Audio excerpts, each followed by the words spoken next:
El siglo XIX vio emerger a toda una potencia, una colosal potencia, Estados Unidos, un país forjado a base de aventureros, de forajidos, de héroes de leyenda, colonos pioneros, aborígenes autóctonos.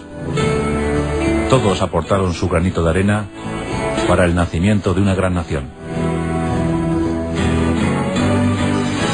Un país, en todo caso, que también sufrió la salvaje ferocidad de una conquista, la conquista del oeste.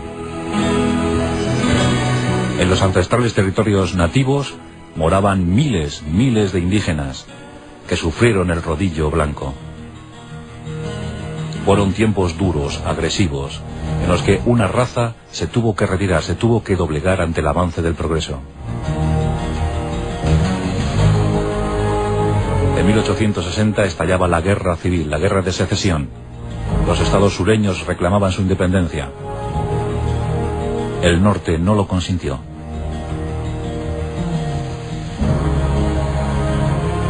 Por entonces, todavía no había tantos habitantes como ahora. Se calcula que unos 26 millones en el norte, unos 9 en el sur.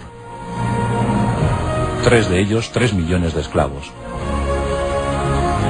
La guerra trajo consecuencias nefastas para los intereses de la Confederación. Y durante casi 5 años, el norte y el sur se masacraron. 700.000 muertos en aquella guerra. Algo inimaginable para Europa, muy acostumbrada a los conflictos bélicos.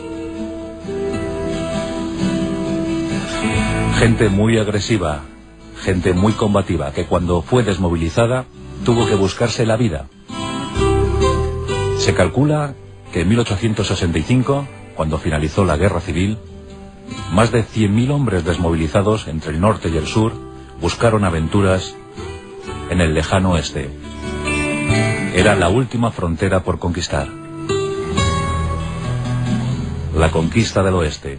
Junto a los pioneros, junto a los colonos, viajaron pistoleros, pendencieros, gente de mal vivir, de baja estofa.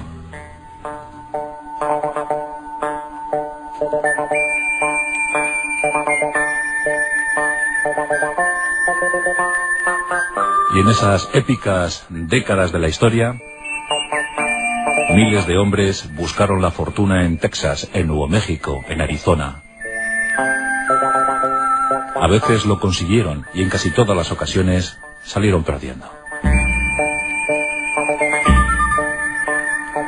Los pistoleros se empleaban, se contrataban como mercenarios de los grandes ganaderos de la zona. Unas pocas decenas de ganaderos ocuparon de forma legítima o no los grandes territorios, las grandes llanuras. Y aquellas tierras legendarias se cubrieron de vacas. El ganado lo dominaba todo. Todavía no había llegado el petróleo, la época del petróleo. Pero ganaderos como Chisun, aquel hombre que fue llevado al cine y además encarnado la figura de John Wayne, pues hicieron de las suyas. Las bandas de pistoleros luchaban en favor de unos o de otros. La falta de gobernación, la falta de autoridad legal, hizo que los pistoleros se convirtieran en los nuevos amos de la situación. Y aquí llega uno de nuestros protagonistas, uno de esos personajes inmortales, gracias a la narrativa, gracias a los periódicos, gracias a la televisión o al cine. Su nombre era William H. McCarthy, también conocido como William Boone, y por todos como Billy el Niño.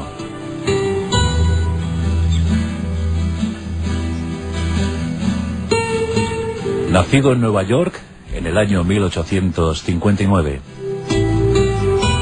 Su familia era de origen irlandés. En Nueva York la cosa estaba difícil, costaba encontrar solución para una vida complicada.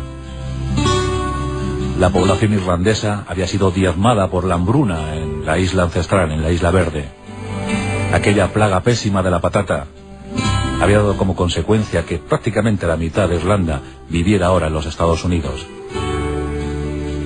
Pues hijo de aquella plaga, hijo de aquella hambruna, era William Boone. Su madre tuvo que arreglársela sola, quedó viuda muy pronto. Y trató de viajar al oeste, como tantas familias. Intentó salvar su vida gracias a una lavandería, un negocio que parece que prosperó de alguna manera. Pero Billy, era un chico problemático. Era un chico díscolo, un chico combativo. Según cuenta su leyenda, a los 12 años mató a su primer hombre, solo porque había ofendido a su madre.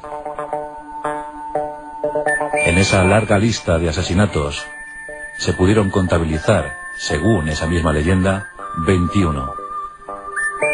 Las cifras oficiales le concederían tan solo 10. 5 cara a cara, es decir, en el duelo, y otros 5 en tiroteos provocados por bandas. En todo caso, demasiados para un jovencito de tan pocos años.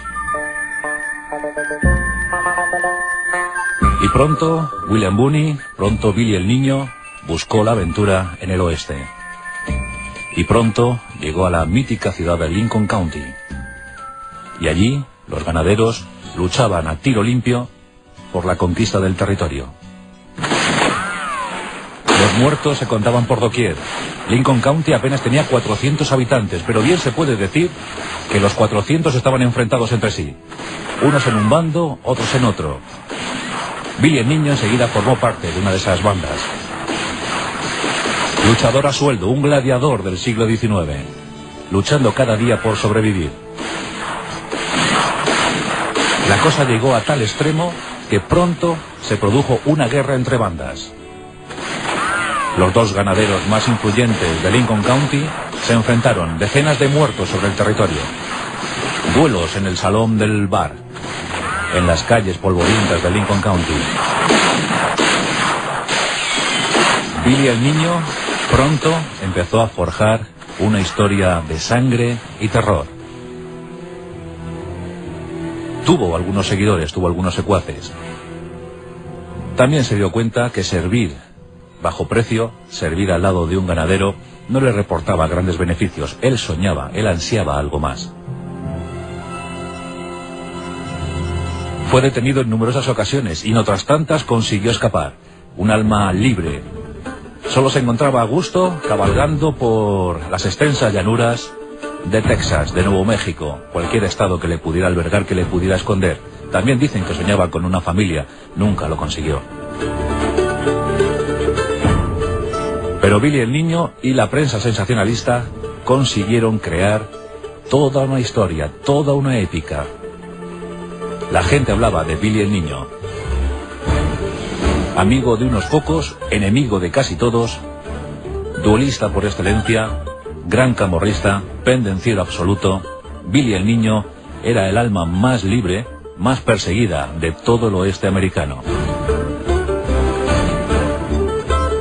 Y ahora hablamos de su gran enemigo, de su enemigo íntimo, aunque sí que llegaron a tener cierta amistad. Me refiero, por supuesto, a Pat Garrett, el comisario Pat Garrett, el sheriff de Lincoln County, un hombre que no había sido llamado a defender la ley, antiguo traficante de pieles de búfalo, granjero ocasional. Se le pudo ver cerca de Fort Summer. Era un hombre equilibrado, un hombre valiente, al que los mexicanos llamaban Juan el Largo. No se arredraba ante nada. Y aunque fueron amigos en principio, pronto la estrella de sheriff hizo de las suyas y provocó un distanciamiento que acabaría en consecuencia fatal. Estamos en el año de 1881. Billy el Niño no había cumplido los 22 años. Pat Garrett es nombrado sheriff de Lincoln County. Y en ese momento el enemigo público número 1 es Billy el Niño.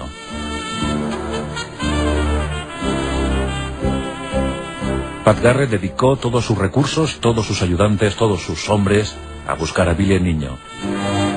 Era el que infundía temor a la población. Los ganaderos no querían saber nada de aquel antiguo pistolero. Había que capturar a Billy el Niño. Era demasiado peligroso verle aparecer por una aldea, por un pueblo, por un salón. Hasta entonces la historia hablaba de 21 asesinatos. Pat Garrett quería cortar aquella carrera macabra. Nos encontramos en un viejo caserón mexicano de Fort Sumner. Alguien dio el soplo a Pat Garrett. Billy el niño se encontraba refugiado allí. Era la casa de un amigo, además, para colmo, un amigo común de los dos. En mitad de la noche, Pat Garrett se adentró en el recinto de aquella casa. Se posicionó tras unos muebles y esperó pacientemente a que regresara su enemigo íntimo. Nadie sabe muy bien lo que ocurrió esa noche. Era el verano de 1881. Pat Garrett vio como una sombra se adentraba en la casa. Por las dimensiones de la sombra, por las medidas de esa sombra, podía ser Billy el niño. Pat Garrett no quiso un enfrentamiento cara a cara con su antiguo amigo. Apuntó bien hacia la zona donde estaba la sombra y disparó. No quedó muy convencido con el resultado, aunque la sombra parecía tambalearse, y en consecuencia optó por un segundo disparo. Ahora sí, la sombra desapareció. Un ruido sordo dio contra el suelo. Pat Garrett, nervioso, se abalanzó sobre ese cuerpo ya yermo y comprobó como un disparo había entrado por el pecho y había acabado con la vida de Billy el niño. El forajido, la leyenda, el enemigo público número 1, había fallecido, había muerto, y Pat Garrett era su asesino, su ejecutor. La noticia circuló como la pólvora. Todo el mundo se hizo eco del macabro suceso acontecido en Fort Sumner. Billy el niño, que tantas veces había escapado de la horca, había muerto